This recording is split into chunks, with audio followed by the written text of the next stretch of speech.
നമ്മുടെ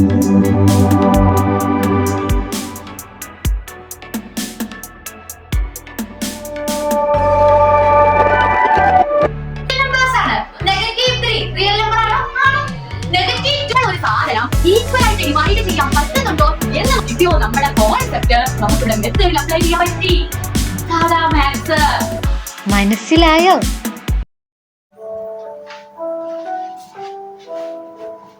Good morning guys. എൻ്റെ പേര് Elsa Shaji. A very warm welcome to all parents and students to this beautiful channel Cadastro. ഞാൻ ഇന്ന് നിങ്ങളുടെ മുമ്പിൽ എത്തിയിരിക്കുന്നത് മാത്സ് എന്ന സബ്ജക്റ്റുമായിട്ടാണ്. I know നിങ്ങൾക്ക് എല്ലാവർക്കും തമ്മിൽ കണ്ടപ്പോൾ തന്നെ മനസ്സിലായി. As you have entered into this video, I do know that നിങ്ങൾക്ക് എല്ലാവർക്കും മാത്സിന്റെ ബേസിക്സിൽ എവിടെയോ എന്തോ പ്രശ്നമുണ്ടല്ലേ, അല്ലെങ്കിൽ വളരെ കോൺഫിഡന്റ് ആയിട്ടുള്ള ആൾക്കാർ ഒന്നും കൂടി ഒന്ന് തറവാക്കാൻ വേണ്ടി വന്നതായിരിക്കും. സോ എന്താ നമ്മളുടെ പ്രശ്നം?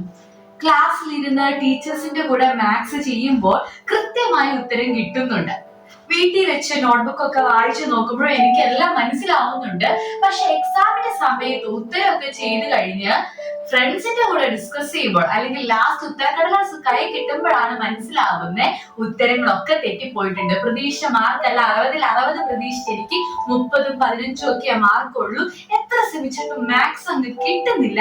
അങ്ങനെ പയ്യെ എനിക്ക് മാത്സിനോടുള്ള ഇഷ്ടം കുറഞ്ഞെന്ന് ആർക്കെങ്കിലും തോന്നുന്നുണ്ടോ? എങ്കിൽ എടാ പേടിക്കേണ്ട, അത് കൃത്യമായ സ്ഥലത്ത് എത്തിയേക്കുന്നേ. ഇന്ന് നിങ്ങളുടെ ആ പ്രശ്നം ഞാൻ പരിഹരിച്ചു തരാം. പാരന്റ്സ്, നിങ്ങൾ വിചാരിക്കുന്നുണ്ട് നിങ്ങളുടെ കുട്ടികൾക്ക് മാത്സ് മാർക്ക് കുറവാണ്, അവർ ശ്രമിക്കാഞ്ഞിട്ടാണ് എങ്കിൽ പ്ലീസ് യു ആർ റോങ്. അവർ ശ്രമിക്കാഞ്ഞിട്ടല്ല, അവർ ശ്രമിക്കുന്നുണ്ട്, പക്ഷെ അവർക്ക് അറിയില്ല അവരുടെ തെറ്റ് എന്താണെന്ന്. So please don't skip the video, watch till the end. നിങ്ങൾക്ക് നിങ്ങളുടെ പ്രശ്നം എന്താണെന്ന് മനസ്സിലാവും.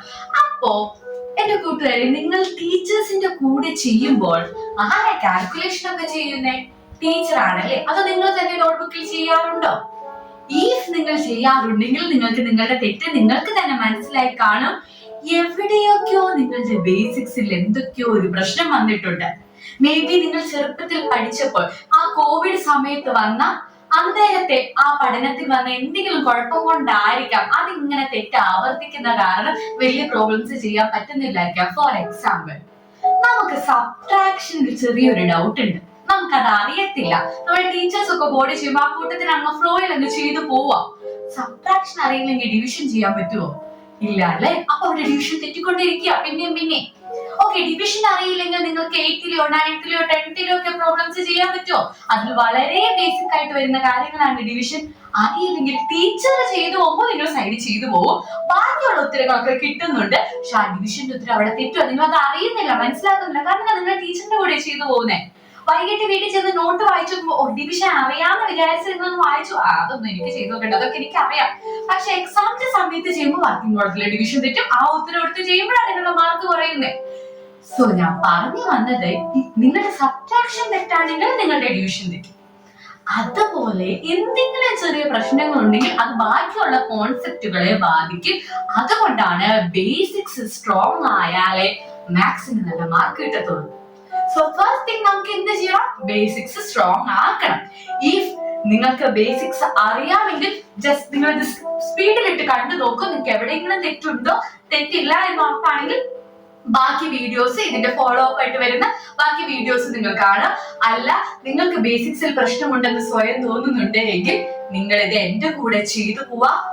സ്കൂളിൽ ചെയ്യുന്നത് പോലെ ടീച്ചർ ബോർഡിൽ ചെയ്യുമ്പോൾ ഞാൻ ഇങ്ങനെ നോക്കിയിരുന്നിട്ട് ടീച്ചർ ചെയ്ത് കഴിഞ്ഞിട്ട് അത് അങ്ങനെ തന്നെ പകർത്തി എഴുതാനാണ് ഇരിക്കുന്നതെങ്കിൽ നിങ്ങളത് കാണേണ്ട ആവശ്യമില്ല. കാരണം കണ്ടിട്ട് വരെ ഉപയോഗമൊന്നുമില്ല. നിങ്ങൾ എന്ത് ചെയ്യണോടാ? നിങ്ങള് ബുക്ക് എടുത്ത് ചെയ്യണം. കാരണം ഇന്ന് നിങ്ങളുടെ പ്രശ്നം എന്താണെന്ന് ഞാൻ പറഞ്ഞു തരും. അതോടെ നിങ്ങൾ നിങ്ങളുടെ മാത്സിന്റെ പ്രശ്നം തുറന്നു നിങ്ങൾ ഇതില് പുലികളാവാൻ പോവാണ്. 10th 12th നല്ല മാർക്കൊക്കെ വാങ്ങിച്ച് നമുക്ക് ബോർഡ് എക്സാം പാസ്സാവാനുള്ളതാ. ഓക്കെ ആണോ? എന്റെ കൂടെ ഇത് ചെയ്യുമെന്ന് ഉറപ്പാണോ?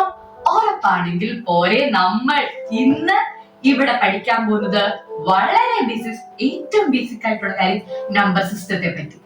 അത് അതിനുശേഷം നമ്മൾ ഓപ്പറേഷൻസിലേക്ക് കടക്കും. അഡീഷൻ, സബ്ട്രാക്ഷൻ, ഡിവിഷൻ, മൾട്ടിപ്ലിക്കേഷൻസ് ഒക്കെ കുഞ്ഞു കുഞ്ഞു വീഡിയോസ് ആയിട്ട് അപ്ലോഡ് ചെയ്യും. അപ്പൊ താല്പര്യമുള്ളവർ നോക്കി കാണുക.